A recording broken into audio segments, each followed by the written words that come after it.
या रॅपिंगच्या क्षेत्रात या वाघाचं दोघात दोन गप्पे आम्ही पळवतो राजन जो तालमीत घासाच्या कुस्तीत वाजन माझे लेवल मॅच करत कुठलाच भाजन डॉन पोरींचा साजन आणि सिंगचा राजन रणदिवे ब्रदर्स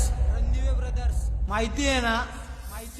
आता 1-2 लाख नाही मी मिलियन खाणार मेलो तरी पब्लिकच्या काळजात राहणार जाणार नाही मी माझी वस्ती सोडून हेटर्स आले पाहिजे हातपाय जोडून अशी दहशत करणार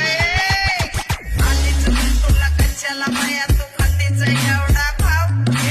आधीच तुला कशाला माया तू खातेच एवढा भाव क्या बोलती कंपनी भल्या भल्याला